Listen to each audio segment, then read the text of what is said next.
Bonjour, alors aujourd'hui je voudrais voir avec vous en fait une technique qui va vous permettre de récupérer une partie en fait des fans de vos concurrents directs sur Facebook. Alors on va voir en fait deux manières de faire.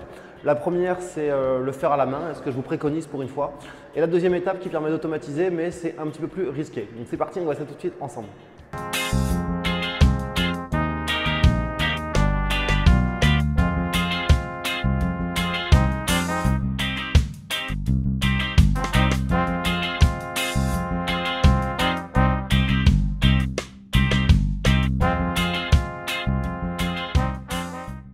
Ou alors en fait, si vous regardez souvent les pages de vos concurrents sur Facebook, vous avez dû voir en fait que lorsqu'ils publient un nouveau post, que ce soit une vidéo, un article, peu importe, vous pouvez voir en fait le nombre de gens qui ont liké cette vidéo, qui ont laissé des petits, enfin les nouveaux smileys en fait qu'il y a là, genre content, pas content, surexcité, je fais un peu la gueule, enfin j'ai plus le nom exact de tous les smileys.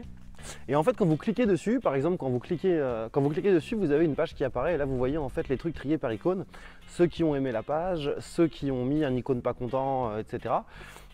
Et en fait, vous voyez les noms de tous les gens qui ont liké cette page. Alors c'est bien pratique parce que en fait, vous ne pouvez pas voir le nom de tous les gens qui ont aimé une page. Ce serait trop pratique en fait pour pouvoir ensuite les inviter tout simplement à aimer la vôtre ou autre. Mais vous pouvez voir en fait qui a laissé justement un like sur cette page, qui a mis qu'il n'est pas content, etc. Donc en fait la technique elle est super simple, ça consiste dans un premier temps à lister toutes les pages en fait de vos concurrents qui sont directs ou indirects, enfin en tout cas toutes les pages pour lesquelles vous pensez que les gens qui les aiment pourraient aussi être vos clients à vous, enfin sachant que les fans ne sont pas forcément des clients mais qui sont en tout cas dans la cible.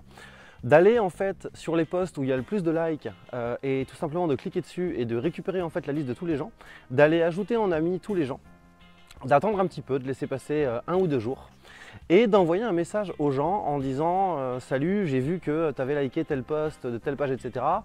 Donc voilà, tu t'intéresses à tel secteur, je voudrais te montrer une page, j'aimerais avoir ton avis. Et moi ce que je fais quand je fais ça, j'envoie aux gens le lien vers une landing page. Et donc il y a une grande partie des gens en fait qui s'inscrivent. Alors il y a aussi des gens qui me disent ouais, je suis obligé de remplir un email pour voir ton contenu, je suis pas d'accord, voilà, enfin il y en a toujours.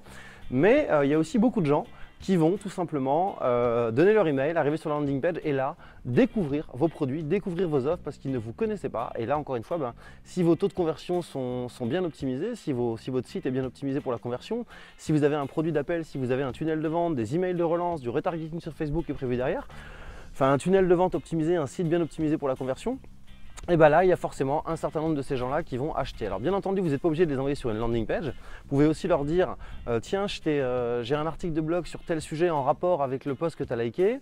J'aimerais avoir ton avis là-dessus. Voilà cet article de blog. Et si derrière, le boulot est bien fait, que quand quelqu'un arrive sur un article de blog, vous avez bien placé un formulaire, vous avez mis un formulaire dans une vidéo, et qu'une fois que les gens remplissent ce formulaire, ils arrivent sur une page bien optimisée, par exemple pour un produit d'appel ou autre, et bien là, vous allez pouvoir convertir une bonne partie des gens en clients. Alors bien entendu, ensuite, il faut faire du volume.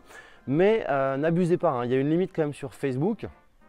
N'ajoutez pas 500 personnes tous les jours en amis parce que de toute façon il y a une limite, ça ne marchera pas et ne faites pas le bourrin, ne faites pas le spammer. Donc cette méthode là n'est pas une méthode aussi rapide que celle qui va permettre par exemple de récupérer des milliers de prospects sur des annuaires, etc. Mais si vous l'utilisez tous les jours, si vous ajoutez par exemple 20 personnes par jour, on va prendre un exemple tout bête, hein, on va dire que vous avez 1% de taux de conversion. Si vous ajoutez 10 personnes par semaine, vous faites 2 ventes. Si vous avez un produit d'appel à 100 €, ça fait 200 €. Donc certes, c'est pas énorme, c'est une petite astuce, mais ça peut aller beaucoup loin que ça parce que les gens qui vont acheter votre produit, si c'est des gens qui étaient réactifs sur les pages de vos concurrents, ils vont être réactifs sur votre page à vous aussi, ils vont en parler. S'ils vous ont découvert, si vous ne connaissez pas du tout, il va y avoir une espèce de petit bouche à oreille, ils peuvent partager sur leur mur. Et j'avais vu une stat comme ça, j'ai plus les chiffres exacts, mais quand une personne partage un contenu sur son mur, il y a, je crois que c'est 4 ou 5 nouvelles personnes qui viennent. Donc en gros, quand une personne partage, potentiellement, ça vous fait 5 nouveaux prospects. Donc c'est une méthode que je trouve très intéressante, qui ne vous fera pas gagner des dizaines de milliers d'euros, à moins de vendre que des produits à 1000 €, mais là ça ne marchera pas. Mais c'est une technique qui a plusieurs avantages. C'est déjà vous allez faire des ventes et surtout, vous allez faire du bruit parce que vous allez faire en sorte que de nouvelles personnes vous découvrent, achètent vos produits, en parlent dans leur réseau, en parlent sur Facebook. Et ainsi de suite et ainsi de suite. Donc je vous invite vraiment à tester. Alors vous pouvez aller plus loin et automatiser cette technique avec un outil comme fbmarketingautomation.com que je suis en train de tester. Je vous ferai une review complète quand j'aurai fini de le tester. Cet outil vous permet notamment un autorépondeur intégré pour Facebook. C'est-à-dire que tous les gens que vous allez ajouter comme ça en amis, Vous pouvez prévoir en fait des messages qui sont automatiques, exactement comme vous le faites sur un autorépondeur de type Aweber, Mailchimp, GetResponse ou autre. Et donc vous allez dire par exemple, voilà, le jour 1 envoie tel message, par exemple merci d'avoir accepté mon invitation, le jour 2 envoie tel message, le jour 5 envoie tel message, le jour 10, etc. Donc là je suis en train de tester tout ça pour voir les retours, en train de voir aussi si Facebook tout simplement ne va pas me jeter, parce que ça me paraît quand même un peu bizarre que Facebook laisse passer ce genre d'outils. Donc je fais des tests et je vous tiendrai au courant, mais en tout cas moi quoi qu'il arrive je vous conseille de le faire à la main. Sur ce, moi j'en profite pour vous dire que ma formation complète sur les taux de conversion est encore dispo. Pour rappel, cette formation, c'est une de mes formations les plus complètes qui vous montre comment optimiser vos taux de conversion intégralement et comment je fais pour gagner en moyenne 1000 € pour 100 visiteurs. Alors encore une fois, la promesse peut paraître forte. Mais voilà, je vous invite tout simplement à cliquer sur le lien qui est en dessous de cette vidéo et vous allez voir de quoi je parle et vous allez voir que la promesse elle n'est pas si forte que ça lorsqu'on optimise vraiment toutes les choses de A à Z. Bien entendu, il ne suffit pas de mettre un formulaire, une page de vente derrière, ça ne marche pas comme ça. Donc je vous invite à regarder ça si ça vous intéresse et moi je vous dis à très vite pour une prochaine vidéo.